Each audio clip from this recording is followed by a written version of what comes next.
response in my ear just to keep on what you're fighting for 心は掴んでは蝕んでゆく Devil response in my ear 真っ赤な月が燃えるバイバイ曖昧な世界ぶち壊してく You say I know I can do this all night long さあ絶対絶命基盤を向け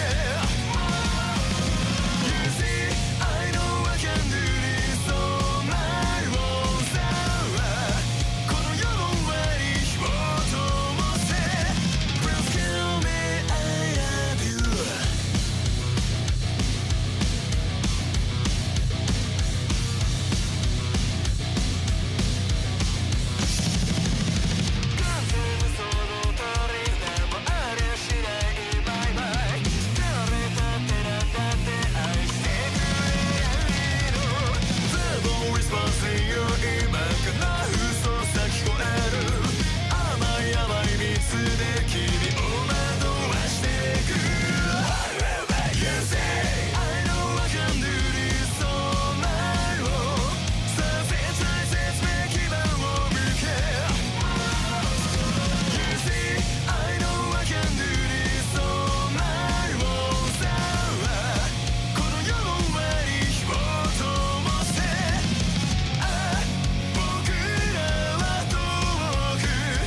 Yeah!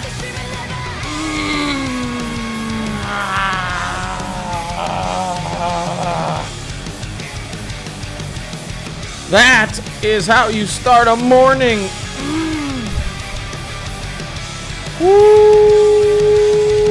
Woo-hoo.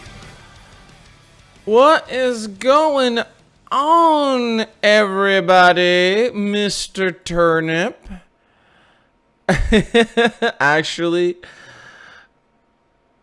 I was first. That is absolutely true. What is going on, everybody? Fico here. Welcome! Welcome, Mr. Turnip. Welcome, Zombie. Welcome, Saturnite. To the LiveCast. This is the show that we do twice a week. We discuss the things that are happening in the gaming industry and in the world of gaming. Oh my god! We have an awesome show for you all today. I mean me and you and the universe who decides to join us today.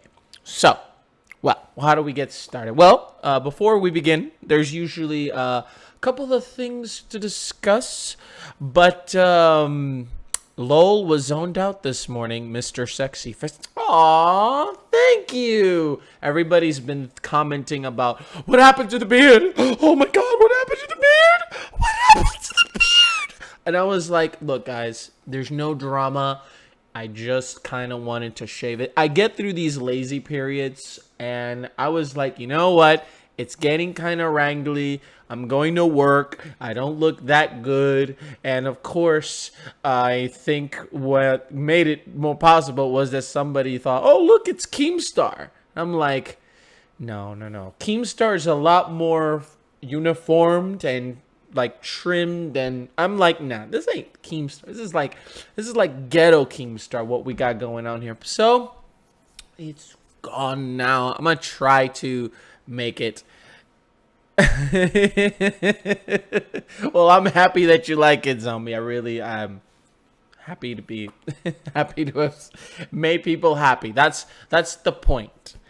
I could have done that, but I don't know. With me, it's just like I don't know how to maintain it. So I just kind of trim it and let it go. So back to business. Okay, so basically, good news. My Elgato Game Capture HD 60 Pro capture card is arriving today. It said it's going to arrive today. Right now, it's in the Ybor City distribution place, which means that today, I will be getting my capture card. I was originally supposed to get it tomorrow, but I'm getting it today, which means that if I get it today and I show it to you guys tomorrow, and then I will be able to get the whole thing going by, I'm suspecting a timeline to be more along the lines of, if I get it today, then it'll be on the computer tomorrow, and then I will be testing it tomorrow night. And then after that, I will be doing things like, like setting up the scenes. How do I get it to interact with everything? Testing it in terms of sound as well too. As well as getting a couple of recordings on my HD, my hard disk drive. Because what's cool about the card is not only does it have an H.264 encoder in it, but it also lets you do a master copy, which basically means you could take every stream that you do and it upconverts it to a higher resolution. And what you could use that content for is that you could do high quality HD like clips and put them on YouTube, which takes everything that you're doing, turns it into like a master copy, and you can mess with that master copy as well too. Yes, Zombie, I'm glad that you noticed. It says the good, the bad, and the vicious. This is from rippedapparel.com. I got this one a while back. So there we go. That's Cowboy Bebop. By the way, side note, my Cowboy Bebop is probably my favorite anime of all time. Second would be Neo Genesis Evangelion, and then Dragon Ball Z. There's a couple of others, but this one right here, this one got me. Trigun is in my top 10 as well too. I believe my computer will be able to handle the rendering, which the best part of the card is that it'll allow you to, the process will be using the card to do the encoding. So, and also the PlayStation is doing a lot of the work when it comes to processing the game. So all the computer is doing is just sending out the stream and allowing the footage to go into the Elgato game capture software. So basically, if you want to think about it, it's kind of like a simplified version of a computer and a streaming computer. So that's actually kind of what I am. This is sort of like what it's looking at right now. So as a reminder, the games that I'm going to be playing are God of War, Monster Hunter World, Horizon Zero Dawn, Far Cry 5. I also was given The Evil Within. A long while ago, my friend Noah gave me The Evil Within, even though I didn't have a PlayStation 4, so The Evil Within. I got Beyond Two Souls. Beyond Two Souls is the free game that they're offering from when you get into the into PlayStation Gold. However, that is not all that I'm doing. Should rewatch it again. Mine is X1 1999. Case Closed. I heard Case Closed was good. I definitely want to check out Case Closed. I heard good things about that one. It's not that I saw it very recently announced, but definitely Case Closed is one that I want to check out here, as well as Full Metal Panic, because I heard Full Metal Panic's got new episodes. So I gotta watch the first one, the second raid, and Fumafu, obviously, so I could get myself ready for this new Full Metal Panic. Games I'm gonna be playing: A Way Out, Dragon's Crown, The Last Guardian, Shadow of the Colossus, Until Dawn, the Uncharted series, as well as also test out PlayStation Now, which is a service which I can get games streamed to my console and I can play them through a server, which I would very curious about how that works. I will be getting a Nintendo Switch later down the road, but that's kind of now more down the road. Probably either by the end of the year or early next year, I will own a Switch and I will start streaming Switch games as well. Next week, I will be off work, and my plan is that I hope that I could stream a lot more during that week.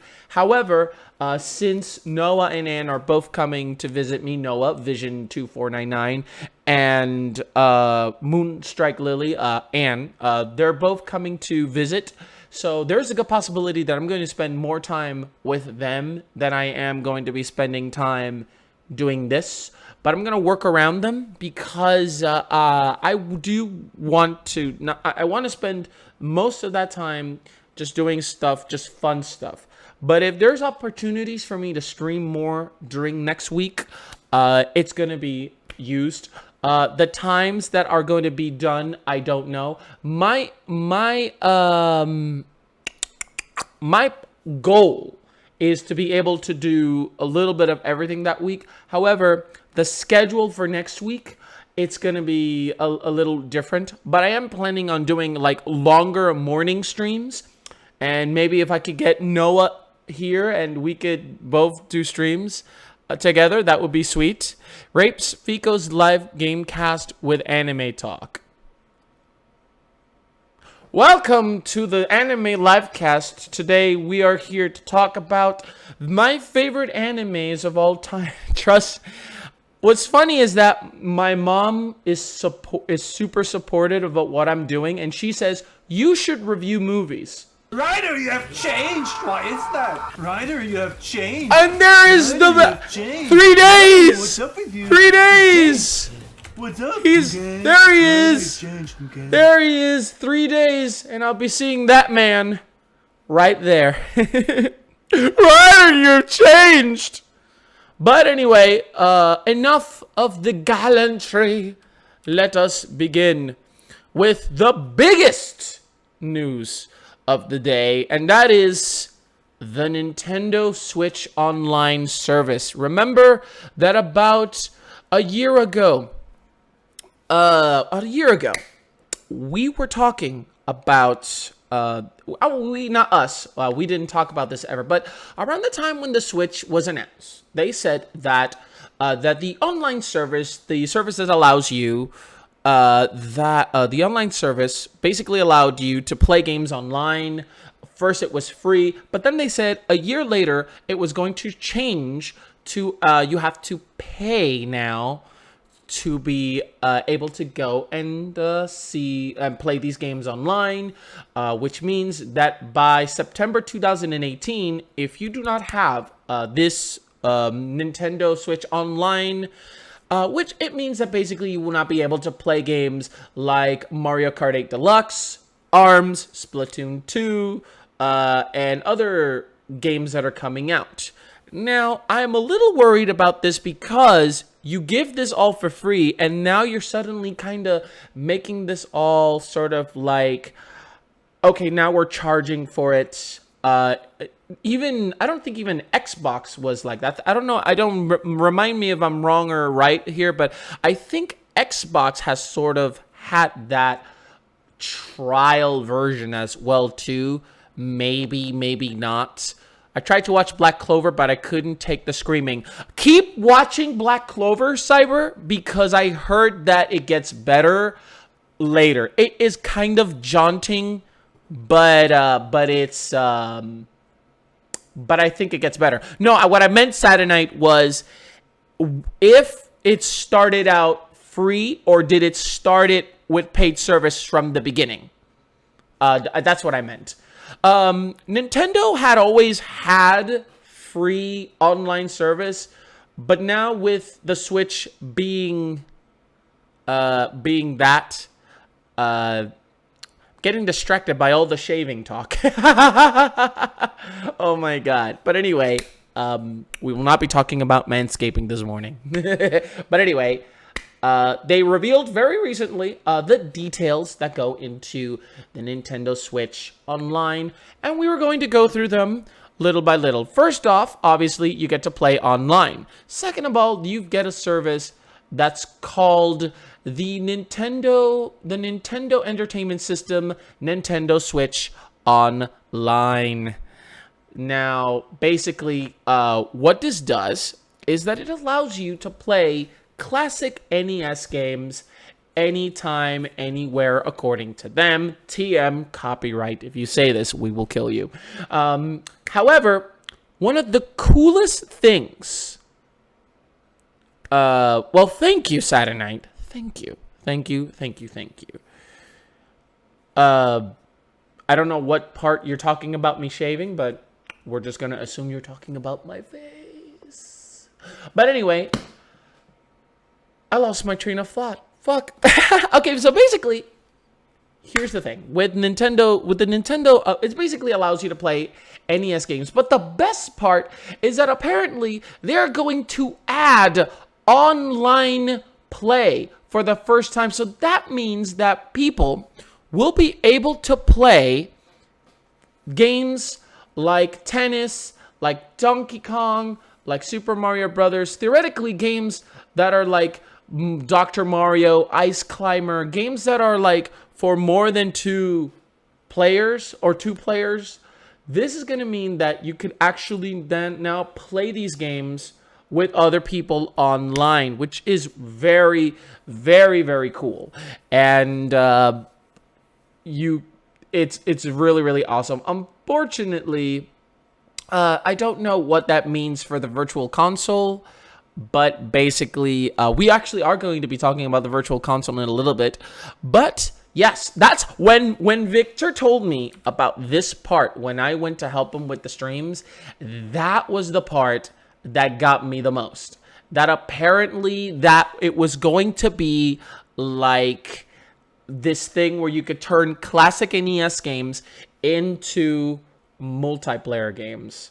However, there is nowhere here that it says that you'll be getting that free game a month. Remember a while back when Nintendo said that you were going to probably get a free game for a month. A free NES game, a free SNES game. It's just It's not there yet. But I don't know if they're going to do that. They haven't said anything about the SNES games again. But yeah, you know, you're going to enjoy about 20 games. And the cool part about it is that they said that they're going to get regularly added. So they're going to keep on adding games. It does sound like a little bit like, I mean, you can't really develop. I mean, the Nintendo turning NES games into multiplayer online games seems to be pretty good. Yes, I am ignoring you because all you're talking about is shaving. Yes, Noah, I am ignoring you. I'm trying to stay on topic, but y'all just keep talking about shaving and my body parts. Why are you talking about my body parts? Thank you for the clarification, Saturday. It is exactly those two who I'm ignoring. I'm not ignoring them.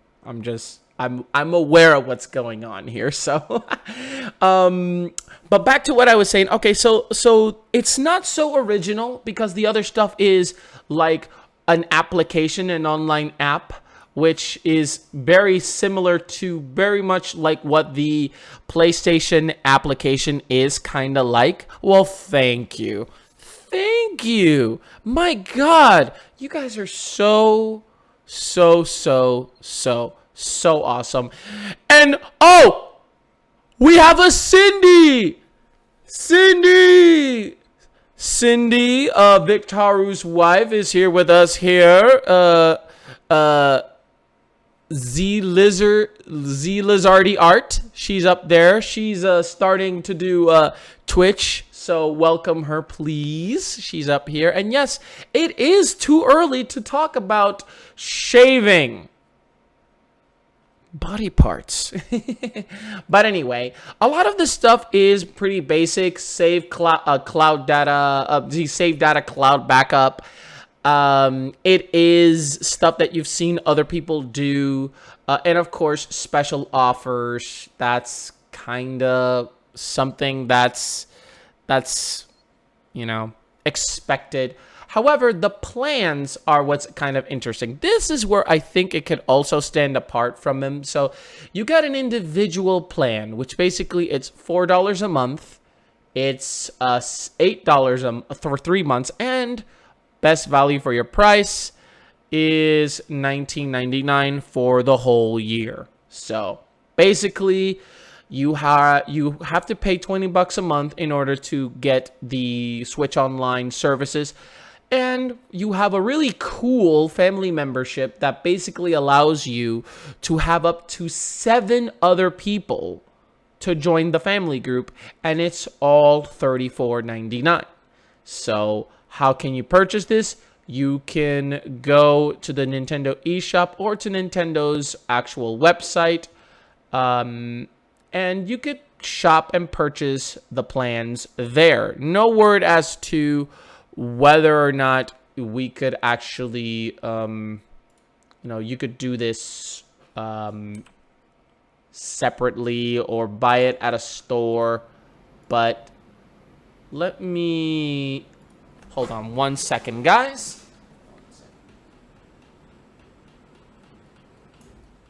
Okay, so I had to turn off the AC. Okay, so I don't understand why they're charging online fees now. Most funny thing, building those cardboard thingies are a real challenge. Yes, hashtag greed. Why is it that they are charging now when they give you a free year to do this? Well, because they can. The Switch is probably the most popular console they have had in years. They'd be stupid not to do it. Then again, why would you do it now? And why are you changing things? That adds another realm. That adds another thing that's kind of like, really, you guys couldn't figure out a way to make this work. Now, the excuse of, oh, it costs money, we need to charge this, it costs money. Yeah. Oh, but it's high quality cardboard. Yeah, that's how they do it. They gave you a whole year, and then they created the necessity, and they created the, okay, now I'm playing this game. I'm playing online. I got friends online. So what are they gonna do? Not pay us? Then they'll never play online then. Okay. However, why don't we go through the frequently asked questions? And we talked about this. Okay, so how do I purchase a membership? And they said after the September 2008 launch, Nintendo Switch Online memberships are available on Nintendo.com, on the eShop, and through select retailers. Probably Best Buy, Target, places that you see those Nintendo eShop cards. That's where you'll probably be able to buy those as well. Which games require a Nintendo Switch Online membership to access online play? Now, Switch games such as Splatoon 2, ARMS, Mario Kart 8 Deluxe, Mario Tennis Aces, and Sushi Striker. Oh yeah, Slave Stop as well too. You can buy those at Slave Stop as well too. So, will require other games will vary. Good news is that the majority of the games that I'm very interested in playing do not require online. So, how can I tell if a game requires a Nintendo Switch Online membership for online play? We will share information on this topic on a later date. Oh, that's typical. That's typical Nintendo speak for we have no fucking clue. We only had a whole year to get this whole thing ready for y'all. We already talked about the pricing plans. If I own multiple Nintendo systems, will I need a separate account for each one? And it says, no, Nintendo Switch Online can be used on any device by signing to the Nintendo account. Thank you. I better use of funds to pay for cardboard that still falls apart if it gets wet. Well, then you just don't get it wet then, zombie. Don't put your frogs or lizards on top of them. But actually, you know what? How do you make that little remote control RC car and then put your little baby lizards on top of it so they can ride on top of it? They're kind of moist, so it wouldn't work that way. That would be. I would recommend putting like a sheet on top of your little remote control bug thingy, and then put like your little lizard on top of it, Lizzie and Liz. It doesn't fall apart when he gets wet, I bet. I'm not even gonna comment on that. If someone buys an individual membership, can other users on the same Nintendo Switch use that same online membership? Okay, this says individual memberships can only be used by the account holder. However, you could share the Nintendo Switch Online features across all the Nintendo accounts in a family group. Okay, how do I create a family group? Starting in May 15, 2018, it will be possible to create a Nintendo account family group via the Nintendo account settings. Up to 8 Nintendo accounts, including child accounts, can be linked as a family group. Good. I like that. Can child accounts be added to the family group and use a family membership? I thought you guys answered this question already. Then Nintendo is just saying that Labo isn't the game for you. How I could test it out. You know, I'm not a piece of paper. I can actually, I'm a human. I'm a human being. Is Nintendo Switch Online needed for online play for the Wii U and Nintendo 3DS family systems? Good. Okay, so they're not implementing their online services to everything else. It's just for the Switch. Kind of weird it's only just for the Switch. But then again, what has been very successful, it's been the Switch. That's kind of like a holy fucking shit. Just do it! That's scary. That thing always scares me. Holy shit. That always scares me. All right, what was I saying? Oh, that is nice. Y'all need to get your own Switches then. Y'all need to get a Switch because remember, this is all Switch only. So, when the paid service starts in September of 2018, will membership plans be charged automatically? No, Nintendo account holders may purchase a Nintendo Switch Online membership plan at any time after launch. Makes sense. If I don't purchase a Nintendo Switch Online membership plan, will my Nintendo system have any online features? Yes. Online features including Nintendo Shop, friend registration and management, the sharing of screenshots over social networks, Nintendo Switch parental control system and software updates, and Nintendo Switch news will not be affected by the Nintendo Switch Online paid service. I am paper, you are glue.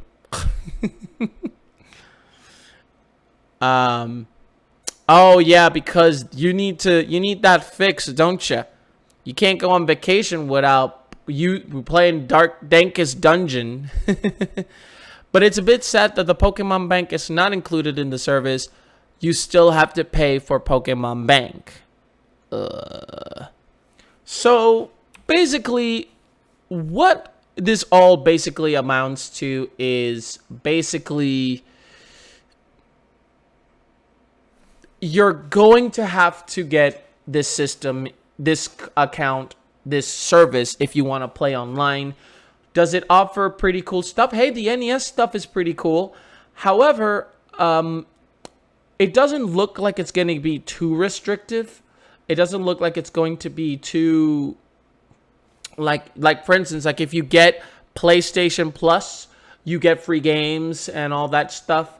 But basically, it's like Saturday Night says. It's basically PlayStation Plus just done by Nintendo. It's you know, not a lot of people are going to like it, especially since they had a free year of this, more than a year, I think, almost. And they know that now this whole thing is coming to an end. So it's weird that Nintendo is kind of, it's now becoming part of the paywall business.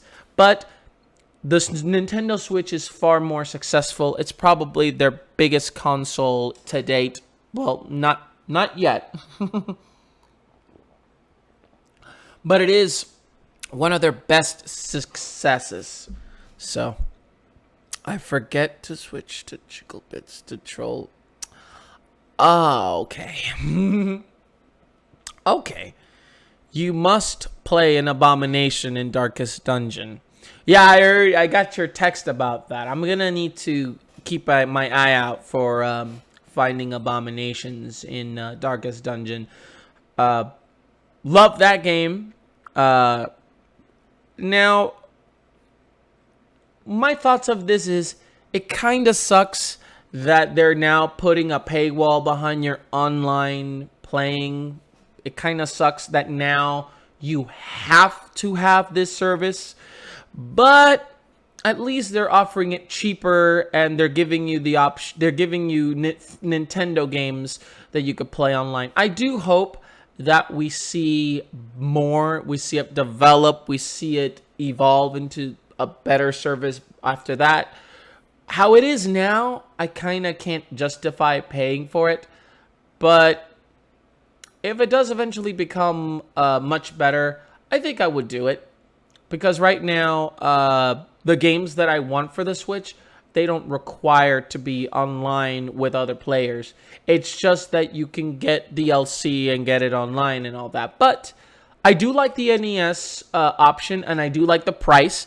And I do like that the family plan is pretty affordable to up to 8 accounts. So I like that. I really do. Oh, brother.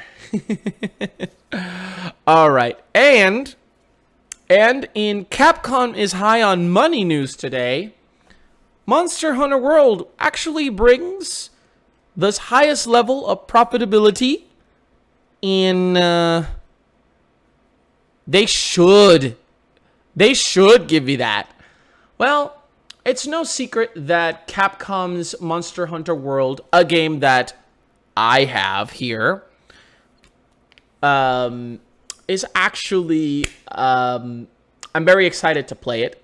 It's Capcom's most successful game. It's the highest selling game in all of Capcom's history. And they know that it's become a big source of Capcom's income and possible future. So clearly, Capcom is definitely succeeding with this. Saturnight says, Trump is building up a wall around Mexico and let them pay for it. We, Nintendo, can do it too. Building a paywall and our players are happy to pay for it. Oh, and Xbox as well too. Xbox, none of them are innocent. Oh man. Oh no, absolutely not. It does make me a little mad and it's a little discouraging, but they'll be happy to pay for it. We're giving them free NES games. We're giving them a better offer. You don't have to pay much. Look, it's only $20. You have to pay $20 so you get everything. Don't be big babies. It's just another thing. You're not gonna miss the $20 anyway. But anyway, so yes, Monster Hunter World has become very, very successful. And according to Game Rant, this is what it says. Because according to the latest fiscal report from Capcom, Monster Hunter World has significantly contributed to the publisher and developer's financial performance, which, according to this article, managed to bring about international recognition that led to an invigoration in its global operations. It's as listed under the digital content subheader of the report. Monster Hunter World's digital business was a major driving force that assisted in the increase of sales and contributed greatly to improved profit for the company. Monster Hunter World pretty much took Capcom from what they were originally like a position where they were kind of losing money with profits being down, with their reputation kind of in tatters because of all the DLC crap that they've been doing. But you know what? They have Monster Hunter World as well as things like Resident Evil 7, stuff like Switch games like Monster Hunter Double Cross, the Nintendo Switch version, Ultra Street Fighter 2, the Final Fight Challengers. Of course, the Street Fighter collection, which I will be getting. What are you all talking about? I cannot. No.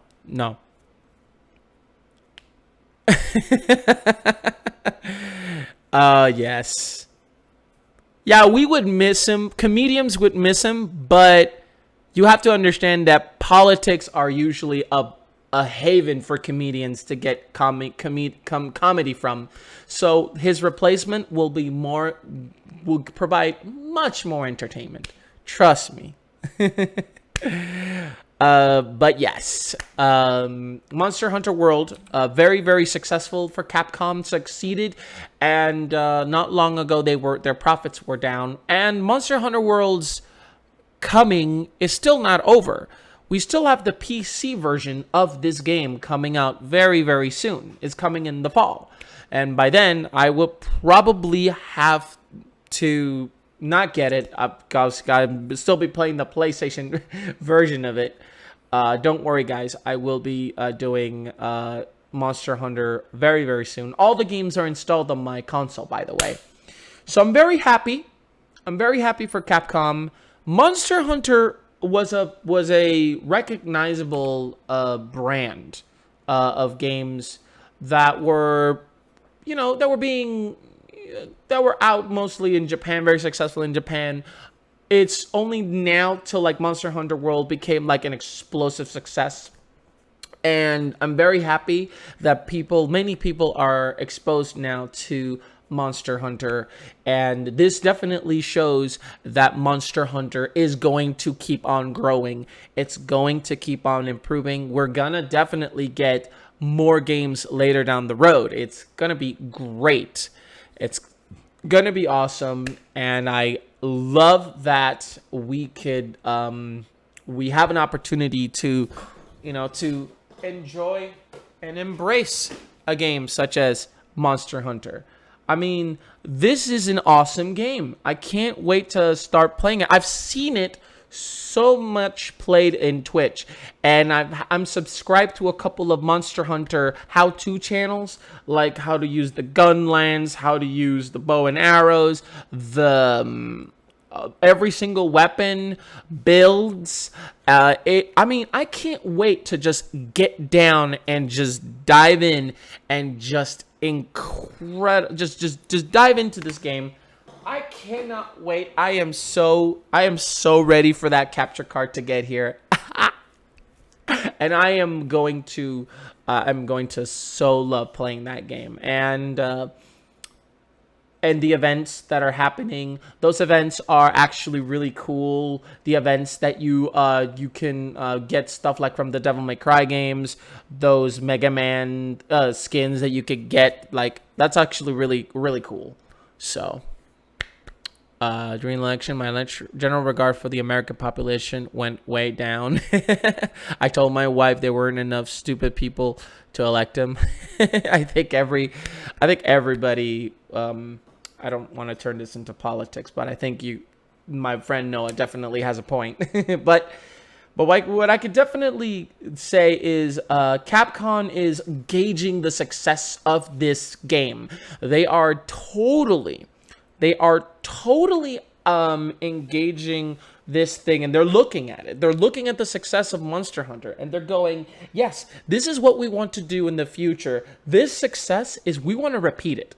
We want a repeat of the success. We want a repeat of Monster Hunter World 2. We're going to increase it. We're going to improve it.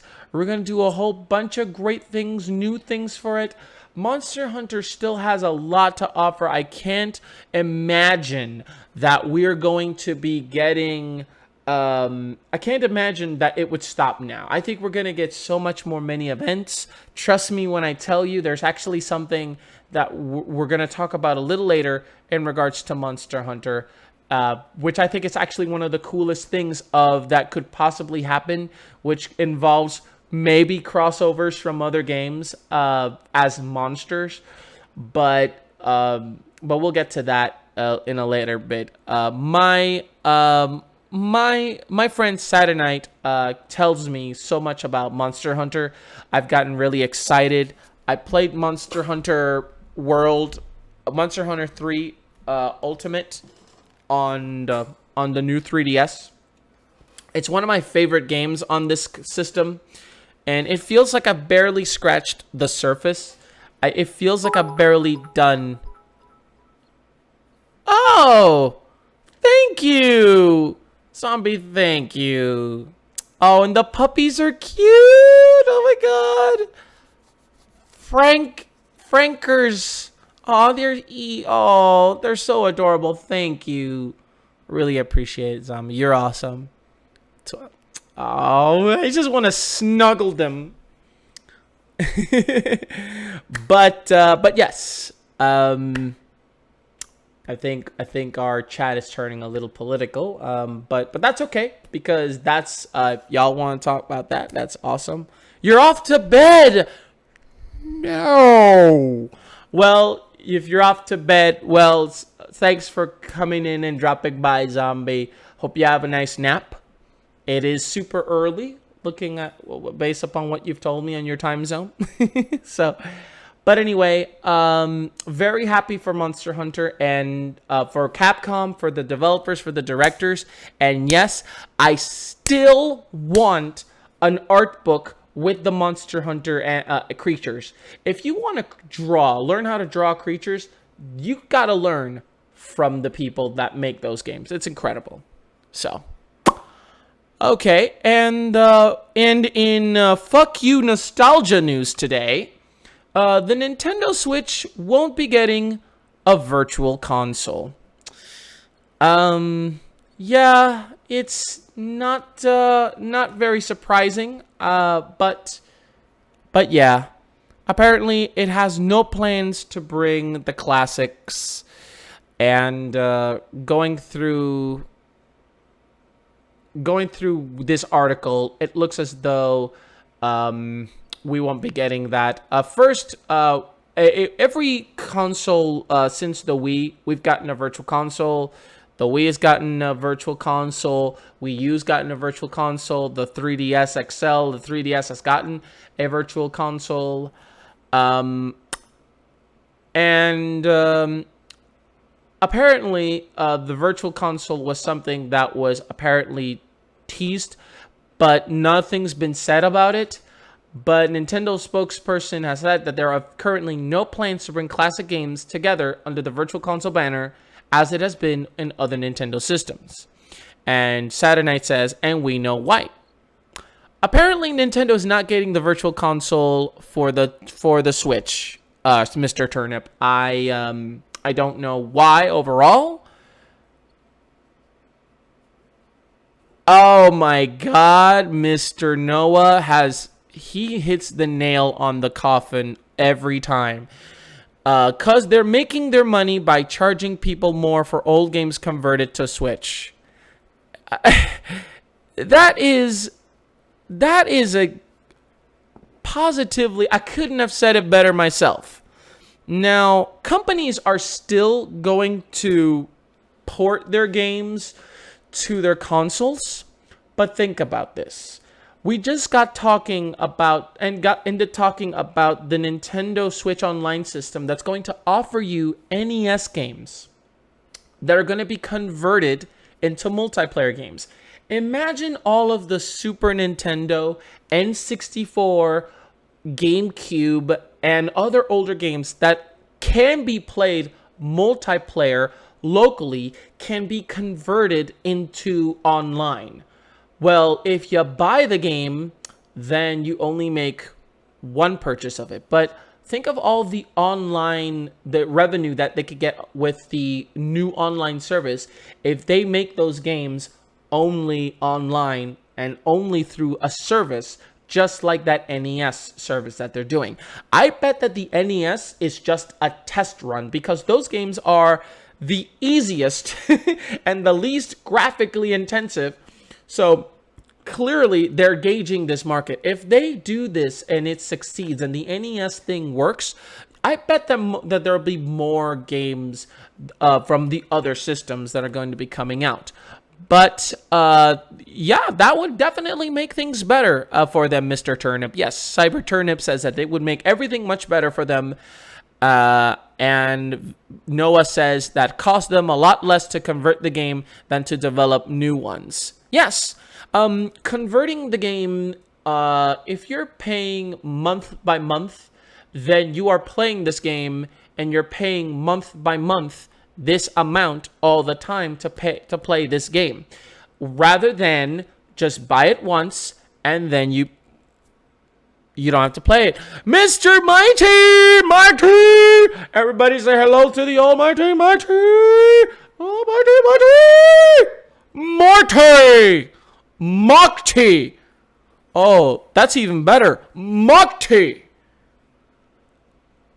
You should be happy. Yeah, Mighty is always awake. I have a theory, and I think that Mighty never sleeps.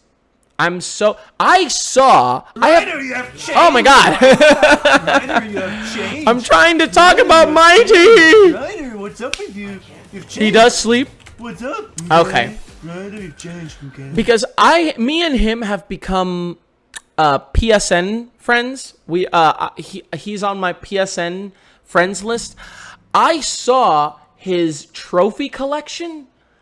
It's insane. He wasn't kidding about the platinum runs. It's incredible. There are some games in there that I am just baffled as to, wow, holy fucking shit, platinum. I have 0 platinum trophies. This man has like 20 something.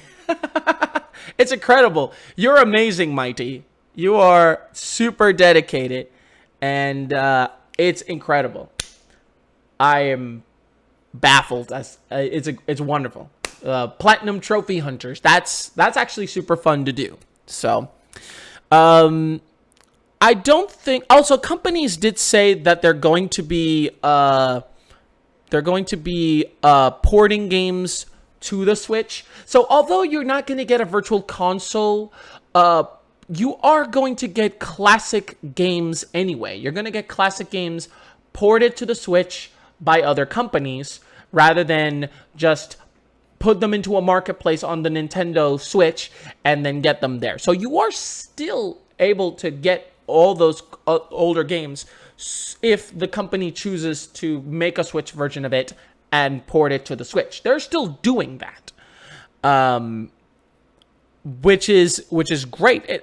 As far as controversies go, I wouldn't say that this is a controversy, really. This isn't really too bad. It is a shame that we're not getting a virtual console. They don't have plans to do that anytime soon. However, I'm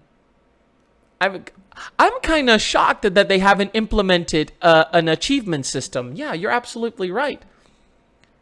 You've played 120 hours. Holy crap. Yeah, send it to him. You want to private message it if you don't want to share it with everybody. But yeah, if you want to share it to him, you could actually click him and then you could private message him. Why haven't they done that yet? Oh, I would love to. I like to hear that theory. Why Nintendo hasn't implemented like an achievement system, which is weird. That would be something that would be really cool.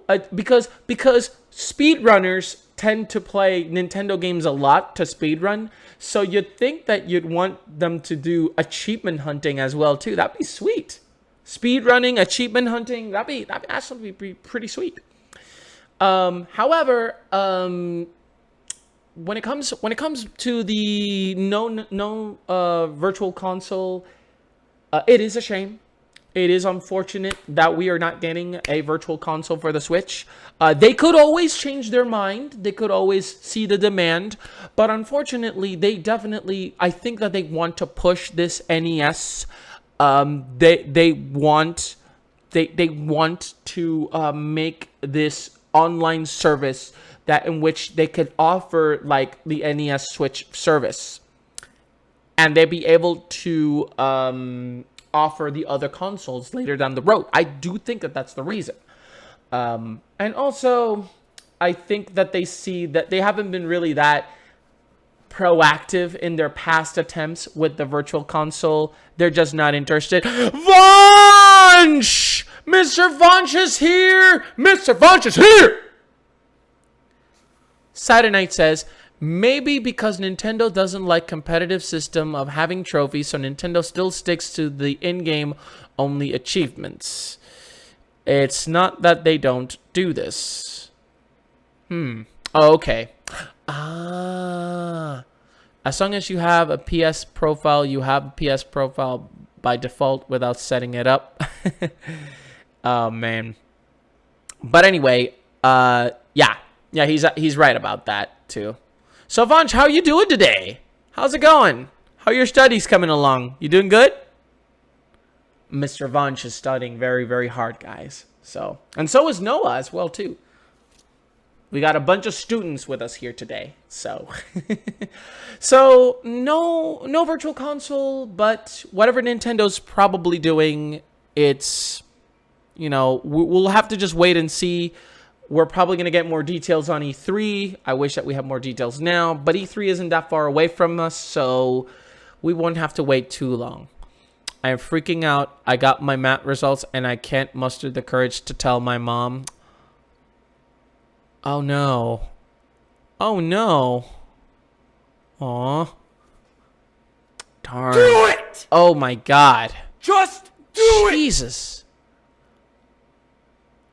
Don't let your dreams be dreams.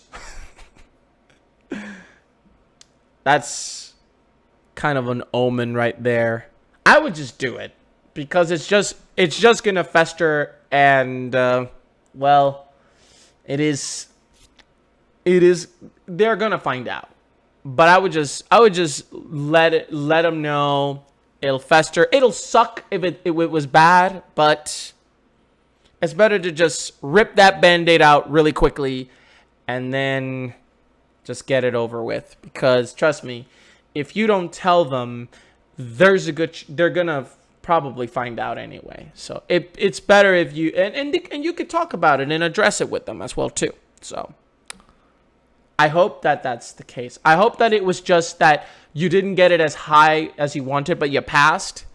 But rather than you failed. I hope that that's the case. So, but anyway, okay. And in the void warranty my ass news today, Federal Trade Commission, the FTC, is telling Sony, Microsoft, and Nintendo that they need to remove the void warranty stickers from their consoles. We actually talked about this not that long ago, which basically it's kind of the gist that Nintendo, Sony, Microsoft, as well as other companies such as Hyundai, Asus, and HTC were told by the Federal Trade Commission that they need to remove their void warranty remove label there. So basically, that's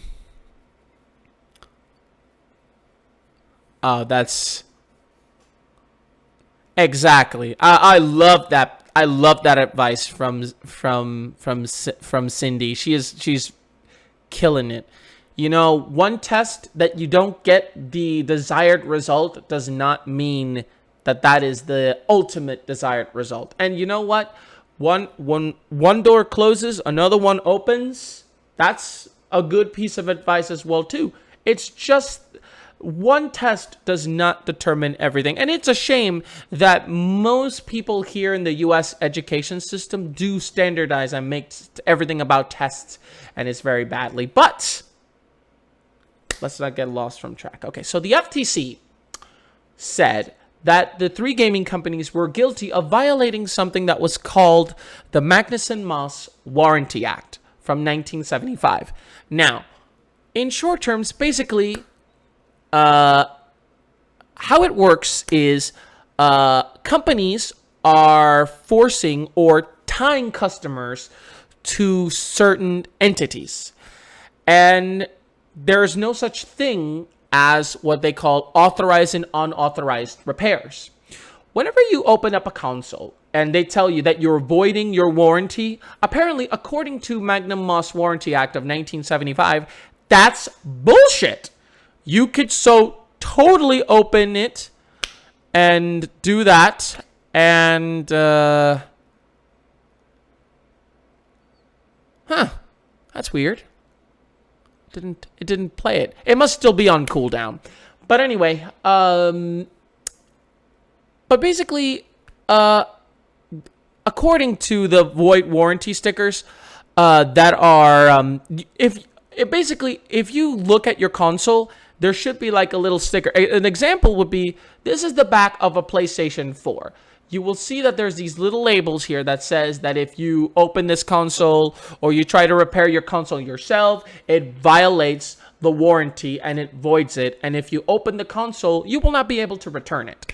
Well, according to the FTC, what Sony, Nintendo, and Microsoft and those other three companies are doing is not allowed. You cannot void the warranty because it is not allowed to tie people to a certain entity or specific parts for a warranty fulfillment. Which means that there is it kind of has no limits on this regardless to any device. So even if it's included in a end user agreement, even if you put it, why do you want to do that, Cindy? Why you gotta be so mean? But anyway, the bottom line is that even if you sign a end user agreement with Sony or Nintendo or Microsoft, they're still not allowed to void your warranty. So basically, this is the thing that they said to the FTC told these companies, quote, "This letter places you on notice that violates the warranty and FTC acts may result in legal action. FTC investigators have copied and preserved the online pages in question, and we plan to review your company's written warranty and promotional materials after 30 days. You should review the warranty and FTC Act, and if necessary, revise your practices to comply with the Act's requirements. By sending this letter, we do not waive the FTC's right to take law enforcement action and seek appropriate injunctive and monetary remedies against company based on past or future violations." So they have 30 days to comply to the FTC and remove these labels, or they're going to get fucked by the FTC. And I think that this is great. I actually think this is good, Mr. Turnip. This is good because if you want to repair your console, you have all the right in the world to do it. You purchased that console. And apparently, because of this ruling, it basically means that self-repair shops can try to fix your console, and if they fail, usually that's where it ends. Because before, you couldn't actually do that. You couldn't return the console. Now, this does not mean everything that I just discussed does not mean that Nintendo's gonna bend over backwards and do it like right away, like that. But the FTC says you're in violation of a Magnuson Moss Warranty Act. You cannot do this. You have to do this. And basically, if people open up their consoles, that should not void their warranty. And that's what they are doing. So say I try to repair my console myself, I can't do it. I could still send it over to like Sony and say, "Hey guys, I tried to do this. I tried to do this. I tried to do this. Can you guys help me fix the console? I can't play my console. I don't want to buy another console." And if the FTC does manage to get those companies to follow suit, then that basically means that Sony will have to say, "Yes, this does not void your warranty. Yes, you can give us the console. Yes, we'll repair it to you." As before, it says, "Wait, you opened the console? No, I'm afraid you can't because that voids your warranty." It voids your warranty. You can't open your console. You're in violation of that. But ironically, Sony is in violation of that, of violating that same exact thing as well. And it's great. It's absolutely 100% great. It's great for businesses, because the thing is that people are scared in taking the consoles over to repair shops to fix them. Because if they can't fix it, then you can't return the console because they've opened and tinkered with it and tried to fix it. They're not supposed to, but you know, these places still have ways that they can repair your console. Okay, fine, they repaired your console, it's fixed. However, if it goes bad and they can't fix it, and you're still within the warranty period, they can't do anything now. But if the FTC makes these guys look at this, they'll go, "You know what? Before that might have been the case, but we made a mistake. Yes, we will fulfill the warranty even if you open the console." So I am so happy for this. I hope that they comply. I hope that they're on the clock. And also the FTC does plan on making sure that they go through this, because if they don't, they're going to get charged, they're going to get penalized, and Nintendo's already in hot water because of the patents, so they need to do something to clean this up. They don't need negative images. And guess what? If Nintendo complies, that just makes them even look more like the good guys. Yeah, tinker with the Switch, tinker and try to fix it, and if you mess it up, fine. We'll not void your warranty. We'll get you a replacement. Fine. And it's fixed now. You can open it and you can play with it. And if you break it, then yeah, you can send it to the little shop in Japan and they'll fix it for you.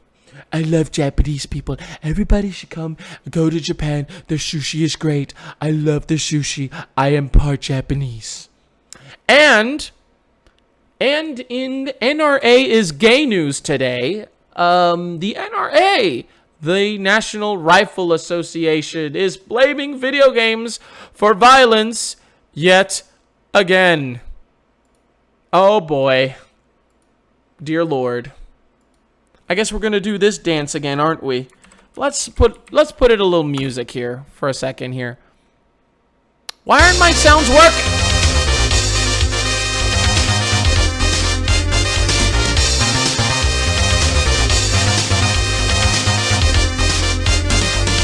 Oh, I'm sorry, did that scare you? Holy shit, that was really loud, wasn't it? That's the song and dance that we do every time somebody blames somebody else for something else for something. I hope I didn't blow up your eardrums. I apologize, everybody. But not really. So yes, the National Rifle Association is... Yeah, oh, that, Jesus Christ. Okay, so... It's like blaming Hollywood for sex. Very, very good. So we have some alarming numbers. Okay, so apparently there has been at least 1.5 school shootings a week this year.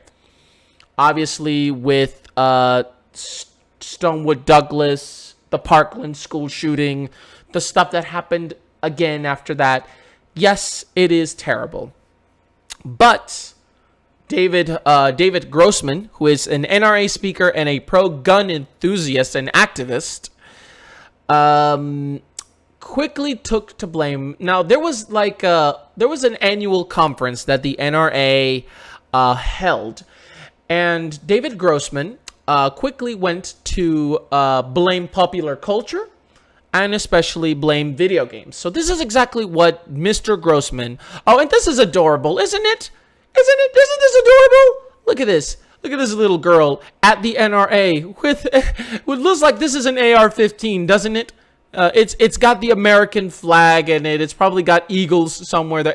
This is absolutely adorable. That girl is gonna have so much fun hunting deer. It's happy family time. I know. It's just happy. It's just great. Video games don't actually kill people, but if you are with the owner of an AR-15 and you're getting bullied, you might just use this instead of a stick. But that's okay. What did David Grossman say? These are his quotes. Quote, "It's not about the guns. The guns have always been there. It's the sick movies and the sick TV shows, and especially the sick video games around the planet that are creating sick kids. Sick, sick, sick, did it wrong, sick, sick. Everything is sick. You're sick. I'm sick. This whole LiveCast is sick. The world is sick. Everything is sick. Yes. Yes. Guns have always been there. And you know what? They have killed hundreds of people. Those world wars and those civil wars and all that stuff that had guns in them. Yeah. Those are all things that were there too. And it helped kill people very effectively. Video games weren't there. Video games were here now. The violence has gone down. Video games are a force of good. You are wrong again. But, yes. Before then, swords and clubs killed people. Exactly. Imagine cavemen shooting each other with AR-15s. That would actually be super freaking cool to watch in a movie, actually. But yes.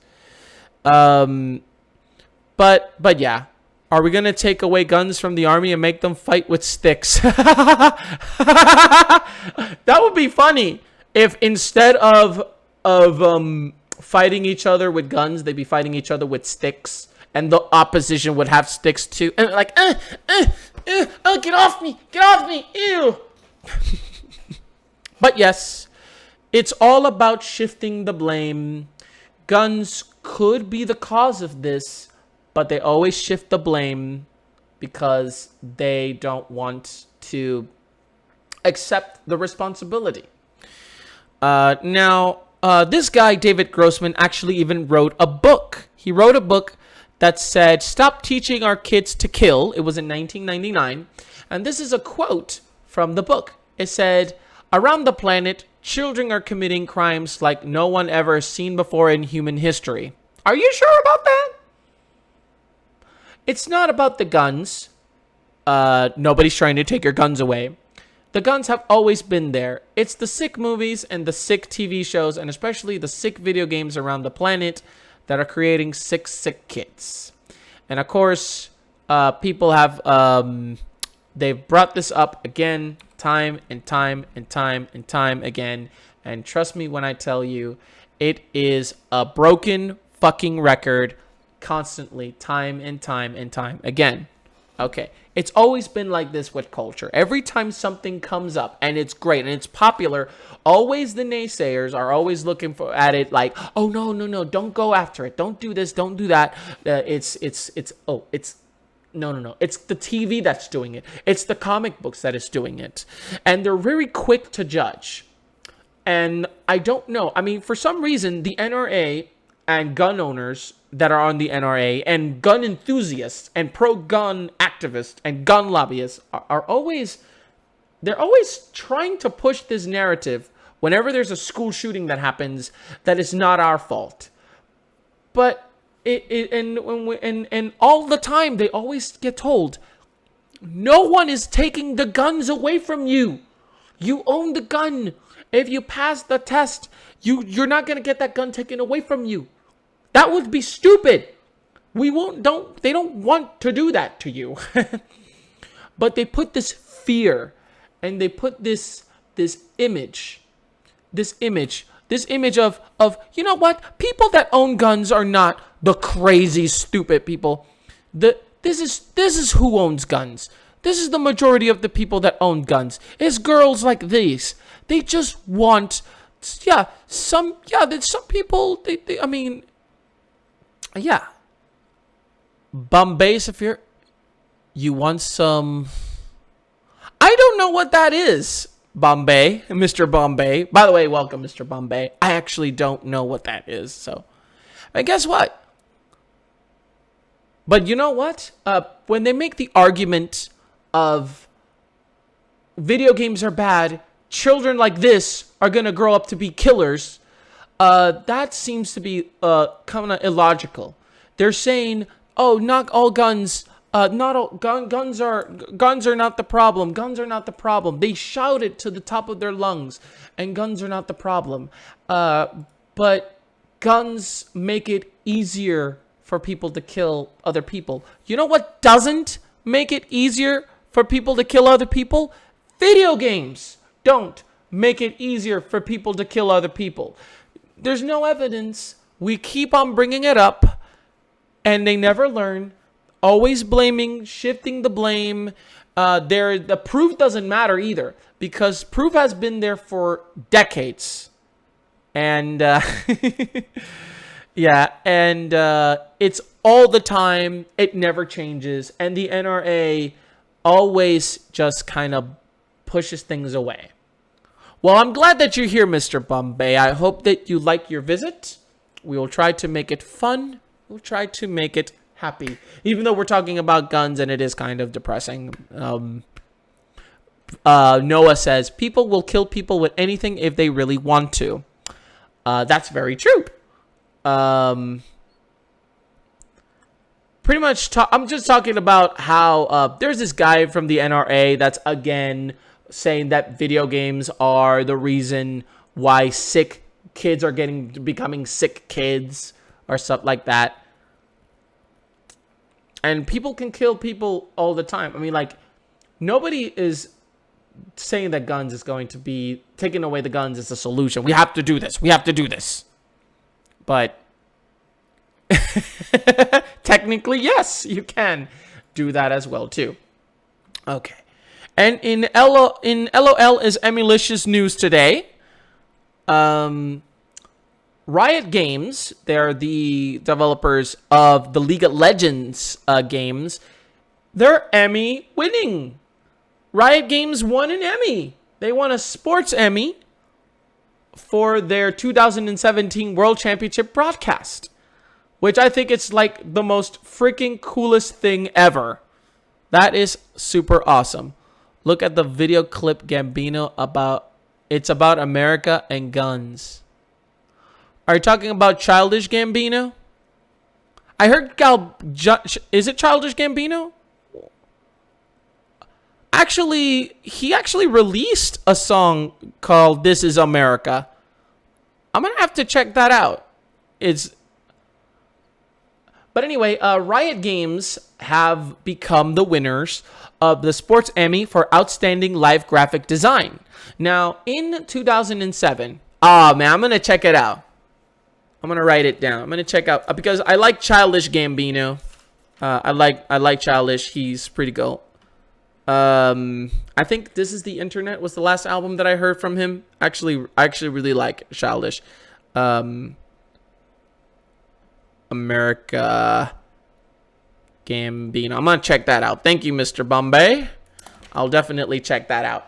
So basically, they won a sports Emmy, which is for their presentation. Land the coolest thing about the League of Legends championship was they actually had an augmented reality Elder Dragon land on stage, fly around the actual stage. Oh, thank you, Noah. Thank you for the 25 bits, man. You are spectacular. Man, I really appreciate it. And I will check that out, Mr. Bombay. Really, really appreciate it. I haven't heard much of Childish recently, so I'm going to have to check it out. Yeah. I want to actually play... I think I want to play a clip. Let me just see if I could find... Let me see if I could find that clip. Let me see. I'm going to see if you guys haven't seen it. But this is the moment... This is the moment that they won the Grammy. That they won the Emmy. Oh, look at that! You see that? That is an augmented reality dragon. This is an augmented reality video dragon. It's just flying through the stage. And this is a real crowd. So this is fucking CG. Come to life. Oh my god, this is real. Run. This is a real elder fucking dragon. You tell me that you saw that and you are an Emmy person and you go, holy fucking shit, they put a fake dragon, augmented reality dragon in a real event and you not gonna give them a Grammy? Why do I keep calling it a Grammy? Emmy. I saw this and I thought it was absolutely amazing. It's time to do. If Yu-Gi-Oh needs a movie, they need a movie. So, by the way, on a side note, they also beat out the NBA Finals, All-Star Weekend for the NBA, and E-League for TBS. So, Riot Games got an Emmy for most outstanding live graphic design over the NBA Finals and the NBA All-Star Weekend. I thought that was absolutely cool. And I'm very happy, and congratulations, Riot. You guys are awesome. Good job, guys. Good job, guys. You brought an Elder Dragon to wreak chaos before a League of Legends. And by the way, that was at the Bird's Nest, if I'm not mistaken. I think that was the Bird's Nest. That's the place that they built for the Olympics. So that was the bird's nest. And, I think it was the bird's nest. Oh, excuse me. But congratulations, Riot. Congratulations. Okay. And in fuck-a-duty news today, zombies mode has been confirmed. I don't know if this is news or not, but it's kind of silly because I thought we might be getting news. Now, the reason that I say that it's confirmed was because they haven't outright yet confirmed that this is a true thing. Black Ops 2 4 is going to be all multiplayer now. There's not going to be a story in this game. But we think that what they'll do is that they'll enhance their multiplayer modes better. And one of their more favorite better ones is the actual zombie mode.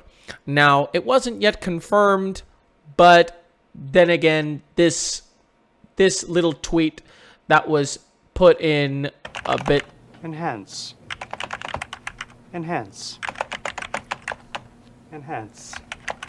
Just print the damn thing! So basically, Call of Left 4 Dead. Well, we'll get that before we get we'll get this before we get Left 4 Dead. So, but anyway, what's lurking around the corner of Treyarch's next cock-a-doodle Black Ops Zombies experience? Come hear the history of Call of Bloopy Zoobies from the creators themselves at E3 Coliseum. Get your Gamer Pass today and be there. Purchase at blah blah blah. So yes, E3 that tweet kind of already sort of confirmed that Cock-a-Bloopy is going to be getting the zombie mode. Yay! Zombie mode's already kind of been a done deal. It's been confirmed. It's been sort of something that it's been on every Black Ops game.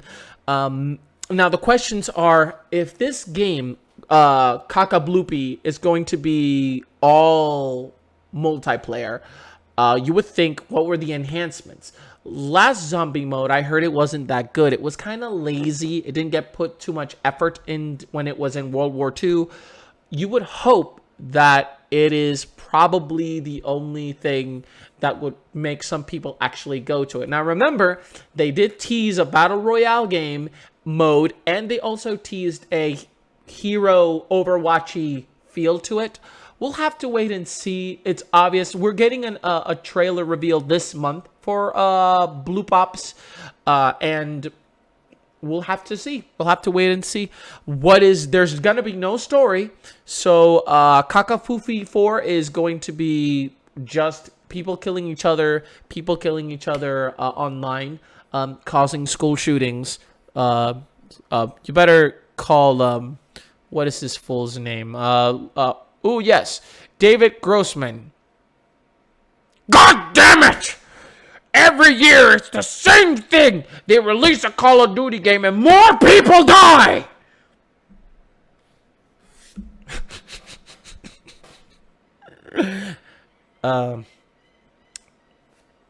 If it gets rid of Call of Duty, I'll up for it. Whatever. We'll just have to wait and see. I'm not excited at all about Blooper Blops 4. I don't care that much. I just wanted to bring it up because some people who may be interested might want to know that, yes, there's going to be a zombie mode in it. If you really don't mind, if you love multiplayer and you love zombies, then this is heaven for you. This is actually heaven for you. So I'm happy that it's there. Yeah, okay, zombies. It's coming to Call of Duty. It's great. Awesome.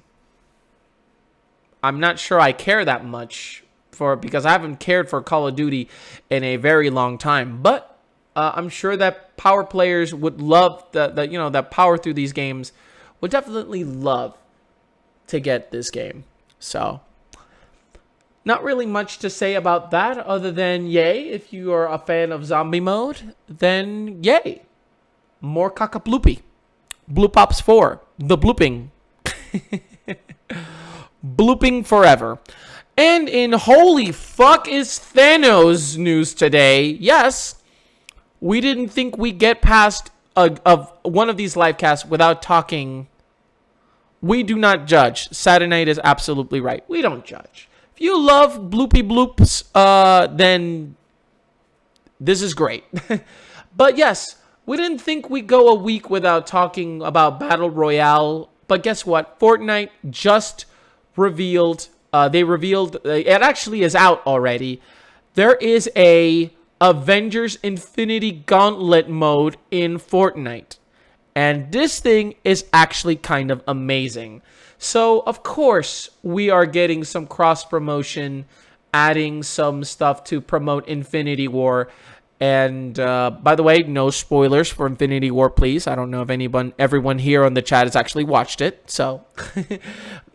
But anyway, they revealed something called Fortnite X Avengers Infinity War. So it's a limited time mashup.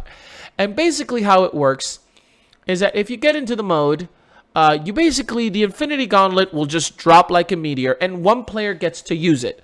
When he uses it, it turns into the Titan, into the God Titan, into Thanos.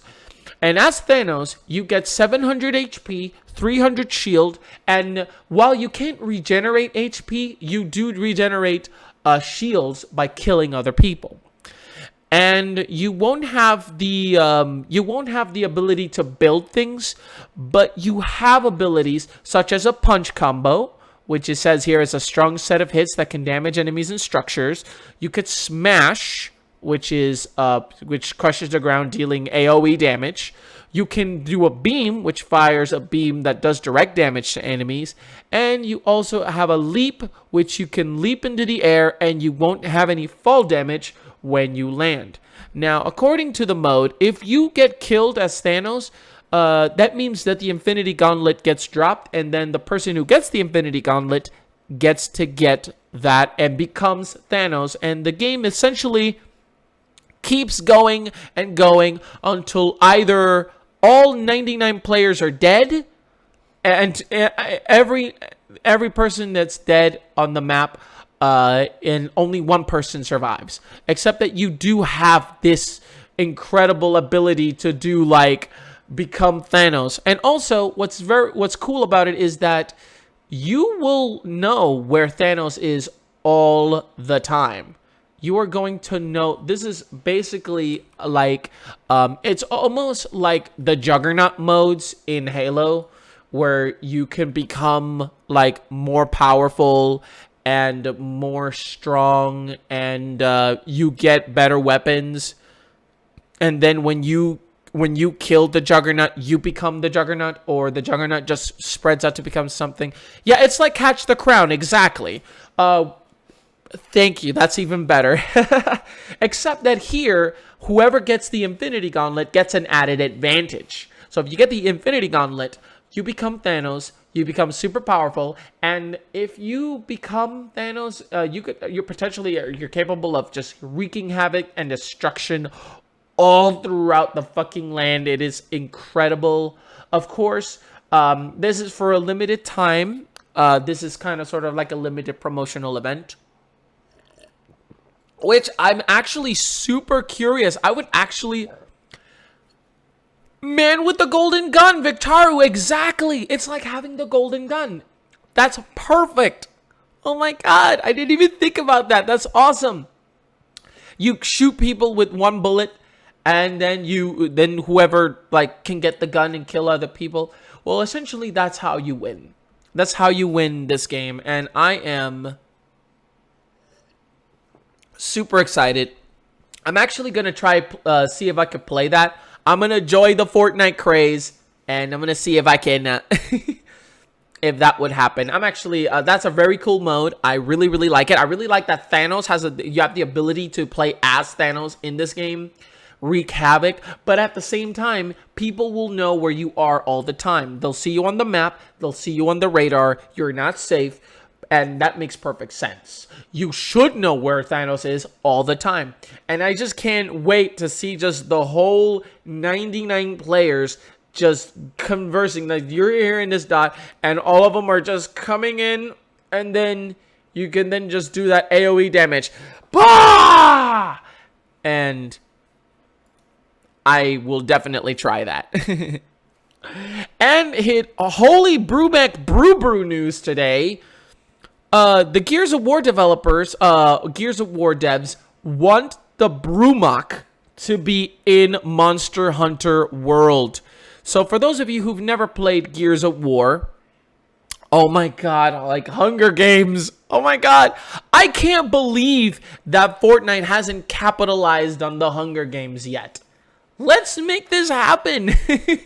Make the actual island from the Hunger Games, make a biome of that. Holy crap. So their developers who made the actual the Gears of War games, lately they've been done by a group called the Coalition. And their Rod Ferguson, who is the studio head, is actually asking for Capcom to see if it's possible to add the Brewmock. This Brewmock is one of the most awesome beasts and probably one of the most awesome enemies that you could take down in Gears of War. This thing is a hulking tank. He's got chains tied to the back. He's got missile launchers. He's got chain guns as well too. The Brewmock is probably one of the coolest of all of the Locust enemies that you take on. And they're huge, they're hulking. And apparently what Rod Ferguson, who is the studio head at the Coalition, wants is that they would like to incorporate this into Monster Hunter. And this is the exact quote of the Twitter that he said. He says, quote, "So who at Monster Hunter do we need to talk about getting a Brewmock in the game? With or without guns, although an armed monster would be pretty cool." Okay.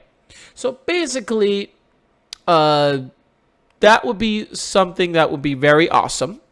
However, the bad news is that it is, according to Monster Hunter's Kaname Fujioka and Yuya Tokuda, several months ago, they talked with IGN and they said that it was kind of unlikely that there will be crossovers, that they said that it really doesn't fit in the ethos of the Capcom's RPG series due to the creatures created being unique aspect of the games. It really doesn't fit Monster Hunter, and I do agree. The monsters are kind of already unique on their own. Now, that being said, they are cross-platforming stuff like Mega Man. They're cross-platforming stuff like Devil May Cry, Street Fighter, Horizon Zero Dawn. And believe me when I tell you, I agree with the developers. It's kind of weird. It'll kind of put you out of like, it'll kind of feel more like a Ready Player One. The monsters are part of the ecosystem, even if they are invading other key systems like the Gormagala. Very true. Now, they've made it so that it's part of this huge ass ecosystem, and Capcom is probably one of the best companies, the Monster Hunter crew, in creating unique monsters. Now, bringing that Brewmock into this might kind of put it out a little bit.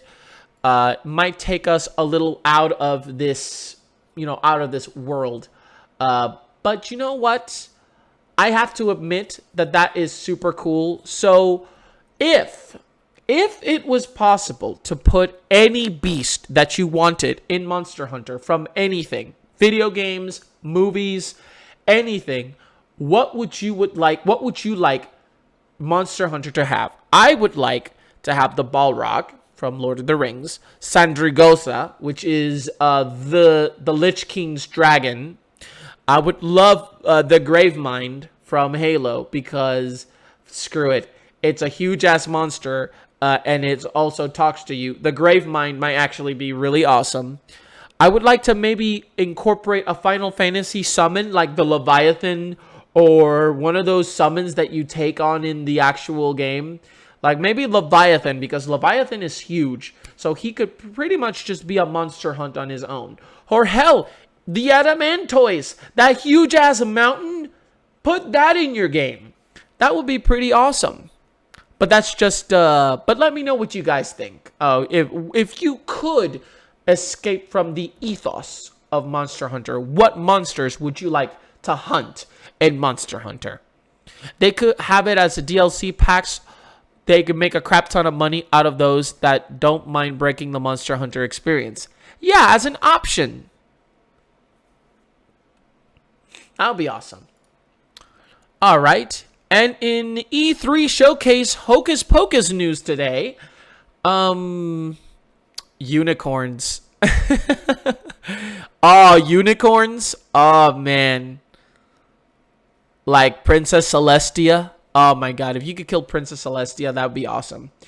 So, we have a couple of E3 shows that are coming, and they're coming very, very soon. They're over a month away. They're a little over a month away. So, we have a bit of information about the Square Enix E3 showcase, which is on June the 11th at 10 a.m. Pacific time.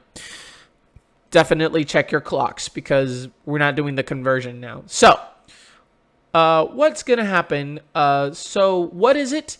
So, on Monday, we will connect you with the mini worlds in our universe.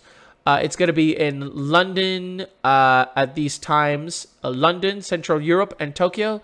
So it's at 1800 BST, 1900 CEST, and 2 a.m. On June the 12th in JST. Now, how will I be able to watch this? You will actually be able to tune in here to watch it in your preferred live streaming platform, which means that you could probably watch it on Twitch. So we'll definitely be watching that all together. Oh, some Dark Souls bosses? Okay, that would be awesome. Some Dark Souls bosses. That would be sweet. Like that, that dragon that we were trying to take on Dark Souls 2, that would be an awesome thing to put on. The giant crows that transport you from the island. That would be awesome too. I'll tell you that won't be there. Moon Presence. What is Moon Presence? I don't know what Moon Presence is. I'm going to need to look that up here. So, will there be a physical venue to experience it? The website and the respective streaming platforms will be the exclusive ways to watch the showcase. So, you won't be able to go into the actual place to watch it. And then it'll be streamed live, where it's going to get broadcasted from. It's going to be produced in advance, and it's going to begin at 10 a.m. So basically, this is going to be like a Nintendo Direct, basically. It's going to be a Nintendo Direct, kind of. And you'll be able to watch it at a later time, which is going to get archived later. You do not have to sign up because it's completely free. What titles will be announced? Find out.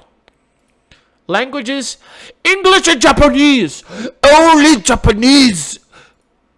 All right. Oh my God. Cheeseburger as your companion. The Eagles from Far Cry. Incredible. The Eagles are coming. Oh, look, it's the Eagles. And of course, we got the PC show, which is going to be on June the 11th as well. And this one is going to be later. It's going to be at 3 p.m. Pacific time. And this is what they say it is. The PC Gamer presents the PC Gaming Show, the 4th annual event of PC Gaming. The PC Gaming Show, holy crap, PC Gaming will take place live from a new location at a new time. The Wyvern at Los Angeles on Monday, June the 11th at 3 p.m. Pacific time. This year's theme is See the Future of PC Gaming and will showcase exclusive announcements, trailers, and discussions for many of the most exciting developers and projects on the platform on the horizon. And by popular demand, Day 9, Sean Plott, is going to be hosting this thing. Now, ladies and gentlemen, you may be getting excited for E3, but I am going to encourage you guys to be cautious about this because hype is kind of whack. You get excited for something, the developers,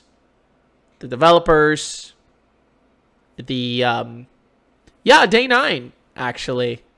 Yeah. Champlot is going to be there. Champlot, I don't know how he's doing. Day 9 is cool. I do like day 9. Day 9 is has hosted this event before.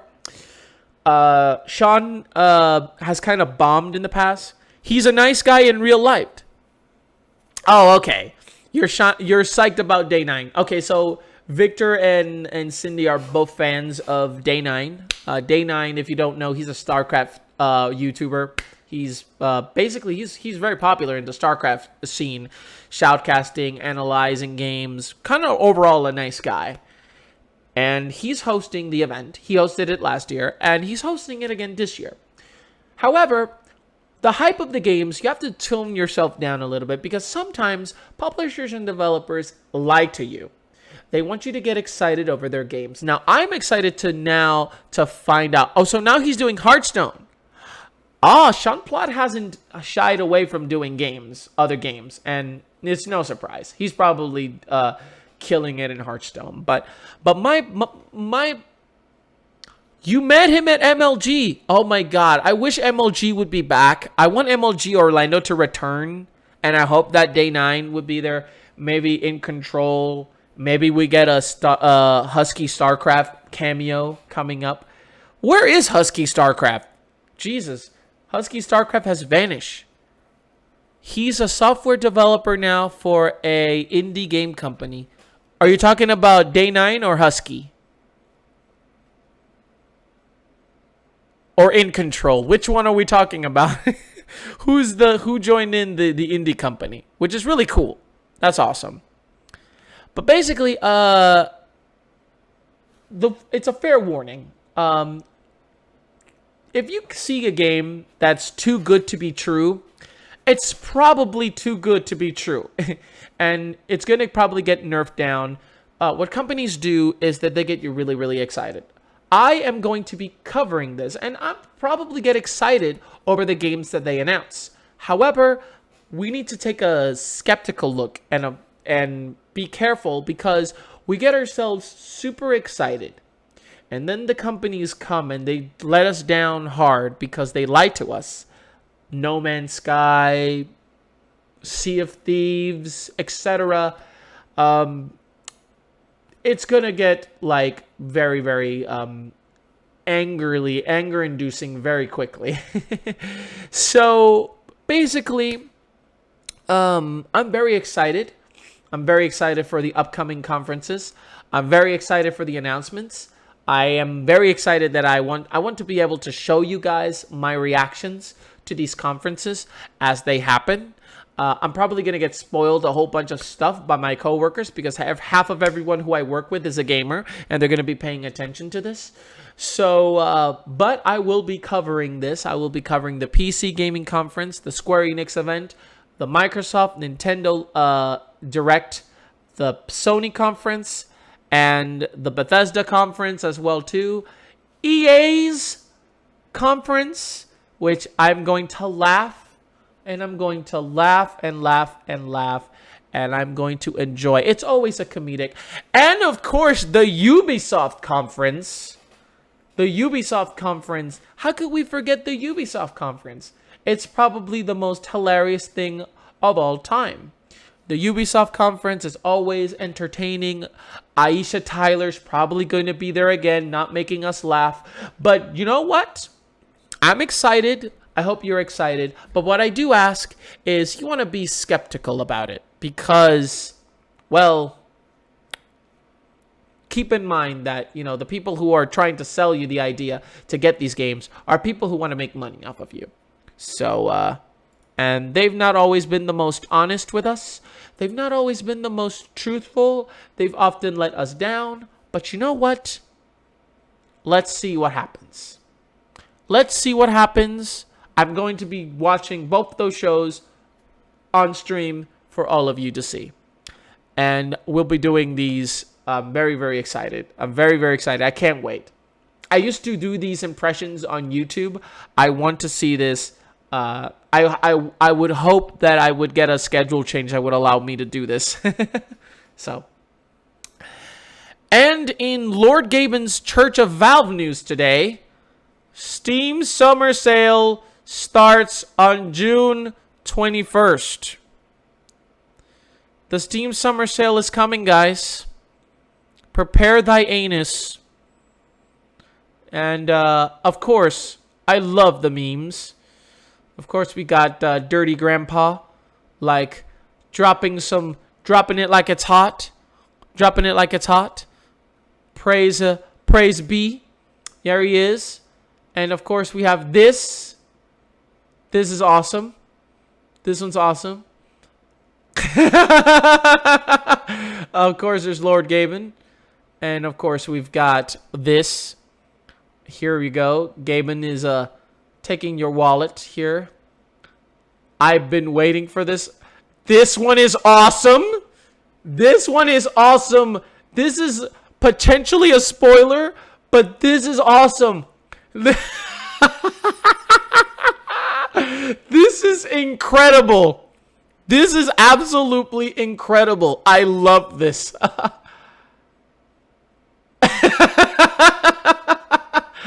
Oh, this is all great.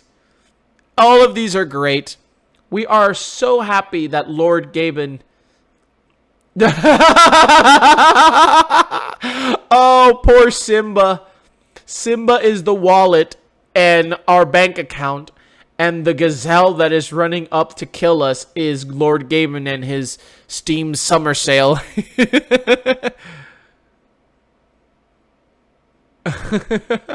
Can I sell my soul? Oh, this is awesome. This is absolutely awesome. This is great. I love this. The Steam Summer Sale is always a place where I tend to see my bank account take a little bit of a hit. I've been more careful in the past, but eventually what happens... I fear no man, but this thing puts Gaben's face here. It scares me. I love the Steam Summer Sale is a great place to just kind of sort of... It's actually a really good place to save money for the games that you've decided not to buy throughout the year. And because I'm streaming so much, it does encourage me to buy more games. However, I've got so many games that it's not even funny. It's kind of pathetic and sad how many games I own. But guess what?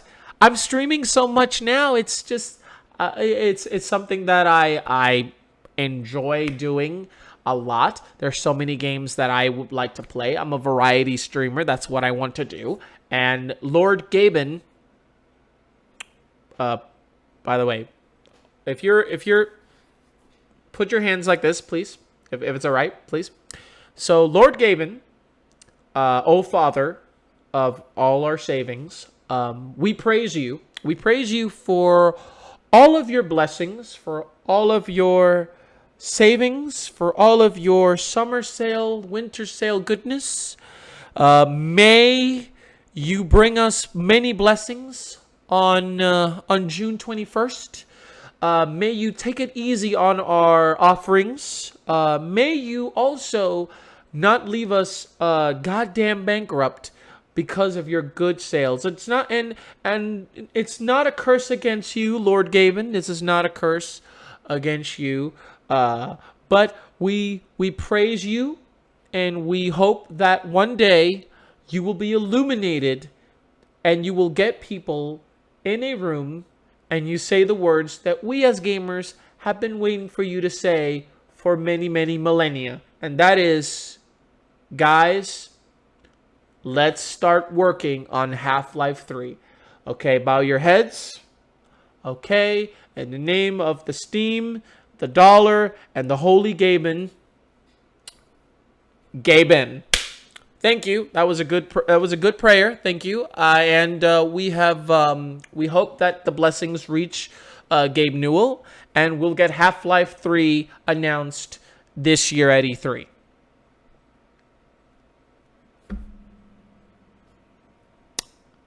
I am... Please. And And tonight and today, the last bit of news today, in Prepared to Die, Prepares to Die news today, the Dark Souls Prepared to Die edition prepares to die. So as many of you know, Dark Souls is getting remastered. It's getting remastered, and it's going to get released very, very soon. So, this piece of news was posted a couple of hours ago. So, basically, it means that it's going to get removed, according to this, it's going to get removed today. But basically, the Dark Souls Prepared to Die, the original version, the one that was very, very badly ported, it's going to get removed. And it's going to get replaced with Dark Souls Remastered. Now, that is great, because according to the developers, it boasts a litany of minor changes, graphical tweakings like high-res textures and better lighting, quality of life improvements such as password matchmaking, the ability to cache multiple consumables at once, actual resolution support, and a new bonfire. Because it says a reminder that the original Dark Souls on PC didn't include the ability to change the resolution, which is unfortunate. Now, here is where the bad news is. Now, if you already own Dark Souls Prepare to Die Edition, like I do, you will not be able to get that game replaced for you. So instead, what you are getting offered is it's like a $20 cut from the original. It's a 50% discount for you to be able to buy Dark Souls Remastered. Now, it's kind of stupid because Skyrim Definitive Edition, the Enhanced Edition, was given to people for free if you already owned it. Bioshock Remastered was given to me for free because I already owned the Bioshock games, Bioshock 1 and Bioshock 2. So it's kind of stupid that the developers would make me have to pay for... Enhance. Enhance. Enhance. Just shut the damn thing! So yes. So it is an enhanced edition, yes. But it is kind of unfair that we have to purchase the better version of the game you guys messed up. Because if you guys remember, the edition for the port was not good. Victor can tell you all about it. He told me months before I got that game. And then when I got the game, I was horrified with the options that you didn't have. With the not able to adjust your resolution. You're not being able to change anything in the menu. You put your own gamepad and it doesn't respond the way it wants. It was basically a terrible PC port, terrible console port into a PC. And you could tell that they were lazy. From Software has done better since. But unfortunately, it's a terrible port. And the remastered version should address a lot of these things. However, the fact that you are charging money again does irk me. I'm happy that you guys are giving us the game half off, but you should be giving this game out for free because you messed it up. It's very bad, and you guys should have. We don't have a top 10. I need to know how to set that up. I need to know how to set up the rankings. I'm going to have to figure out a way how to do that top 10. But if you could help me figure that out later, we'll do that. But anyway, ladies and gentlemen, I myself am not happy that I have to buy Dark Souls again, essentially. But at least From Software is giving us the game like with new enhancements, and I wish it was free. I really do wish it was free, but there you go. I actually want to check something out here. Oh, you know, I realized other creatures that you could put in Monster Hunter. You could put Yasmat. You could actually put Yasmat from Final Fantasy 12. He's the toughest hunt. Senator Armstrong. What else? The Black Cerberus from The Surge. Ooh. Ooh. Escape Kuro and Mount Horu. Ooh, okay. Let's see. What about the Painted World of Aramis? Of course, the tower. No. Let me just 1 second here. You think the Adamantoise would be a walk in the park? I think it would just be like a large raid. Hold up. Actually, you know what? Moon Presence. Now, you said earlier that Moon Presence would be spoiler or some Dark Souls bonus. Okay. Dragonator, cannons, ballistas, dragon ships.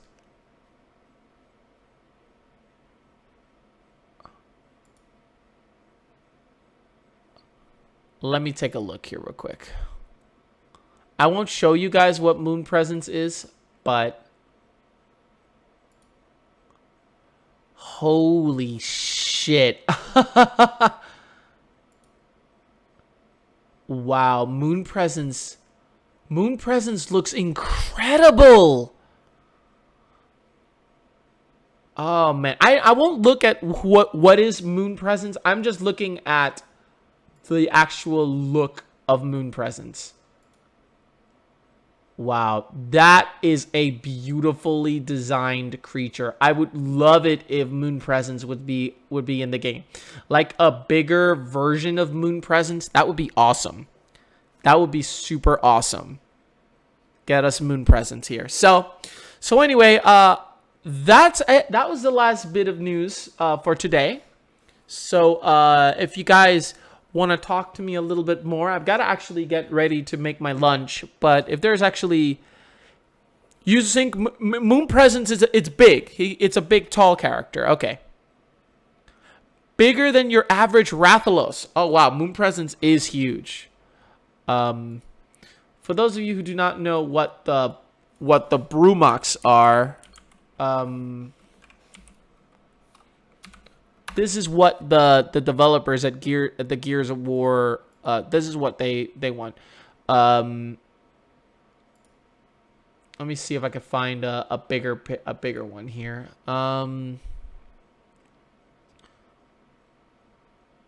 I'm sure you guys know what the Brumox are.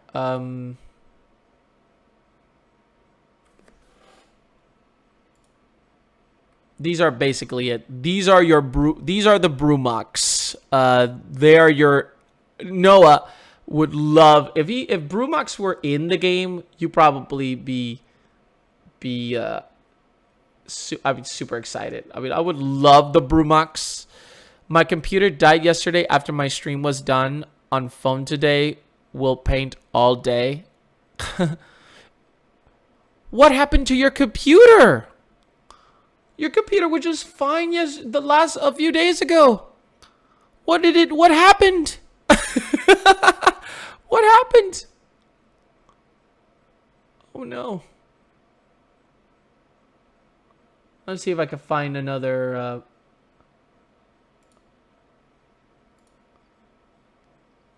so see, these are not really that big pictures. I wish I could show you. But the Brumox are some of the most iconic designs. I mean, it's awesome. This is like the lambent Brumox. So, and then of course, we got this one here. It says you got the laser. It'd be like the cannons. Would be here, the machine gun cannons, and then rockets on the top. The Brumox are actually could be compared to like a Rathalos as well too. So that would actually be pretty sweet. It froze, then it shut off, and blue screen came after. My fault. I think it has been buggy lately anyway. Oh, no. Yeah, you're definitely going to need to get that work done before you start streaming, because if it's causing issues now, it's probably going to cause... I have been having issues with the OS, so I'm going to see if I could get... if I could find a hard drive on my next paycheck and back up my hard drive and then basically reinstall Windows 10 on it. Oh, that was an hour after I streamed. Okay, so you were able to stream. Yay! So how did that first experience come along? By the way, I still would recommend you to get a Discord. And then the Discord, I would like you to join our Discord. So that way, people like Saturnite and everybody that's in the crew can help you set stuff up, test streams if you want somebody to kind of just jump in with you and see if your stream is sounding good as well. There's that link. Thank you, Saturnite. And like learn about moderators and stuff like that. We're here to help. I have one already to remember to log in. Well, there you go. If you log in, you could just click on that link right there, sign in, and you're a part of the Fico's Gaming Mind server. And everybody there will help you streaming things. You can communicate with everybody that's been on this chat.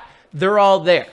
And maybe not Noah, because I don't think he has Discord, but almost everybody is there. So yeah, I went to her house to kind of show her, but there's so much to teach. But a lot of it is learning and doing. Yeah, and I'm very happy. I'm gonna try. I want actually to see if one of those can be one of my emoticons, but I want it like a better quality, like a higher quality. Like you could tell, like on a like they're bigger, because right now on the Discord they look smaller. But we need like those emoticons in the different sizes to submit those to Twitch. They want like the bigger ones, the normal smaller ones, and then like the tinier ones. I guess is for the devices, for smaller devices like on phones and stuff like that. So that would be super awesome. But yes, join our Discord server. If you need help setting up the Nightbot or the chatbot, we've got people there that can help you. If you need help setting up scenes, if you need help, the channels that I recommended you to set up the labels and all that, like the Gaming Careers channel, those are all really good. But if you have questions, you could drop them on the Discord. Ping me directly. We'll help you out. We'll get you started. We helped our boy Exotic a few months ago. He's doing it. He's killing it. I give him advice all the time in regards to tech stuff. So that's what we're here for. And of course, you could always reach Marlou directly. Marlou, she's I Walked with a Zombie. I don't know if she's a part of the Discord. Let me see if she's a part of the Discord. Yeah, she is part of the Discord. She's part of my Discord. No, wait, she isn't. She is not part of the Discord. No. Marlou is not on my Discord server. She did ping me directly, so she is in Discord. She is part of the Becky's. She is part of the Becky's coffee shop Discord, which is this one. This one, Cindy, I would actually recommend you to join as well, because this is where others that are a part of my Discord are. It was fun streaming me painting, although the dog probably thought I was crazy talking to myself. The dog, Baldur, is adorable. I finally met him. But anyway, guys, I'm going to let you guys go. I hope that you guys liked the stream today. I like to share a confession. I actually prepared a little bit today. I did have I can't show it anyway. I had a bunch of bullet points here. It took me about 2 hours to prepare for today's stream, so I hope you guys might have noticed the differences today. So I hope that you guys appreciate what I did. I do like to make this better. So I hope that you guys liked today's live cast. I will be posting it later and of course on my YouTube channel and share it with everybody if you guys can have them join. So anyway, guys, I'm going to let you guys go. I got to get my lunch prepared and I got to get ready to go to work because it's been really, really tough and I can't wait to get started. More punishment. So guys, have yourselves a good day. Thank you so much for watching. Cindy, join my Discord and I'll be posting things that I do announce for the stream. And as I said, I'm getting my capture card today and soon I'll be able to stream PS4 games and other consoles as well too, because I own a PS3, I own an Xbox One as well too. So you guys have a great day. Thank you so much for watching. You guys are totally freaking awesome. And I'll see you guys next time. We'll be back tomorrow. We'll stream some more gaming. See ya, everybody. Bye. Goodbye. Goodbye.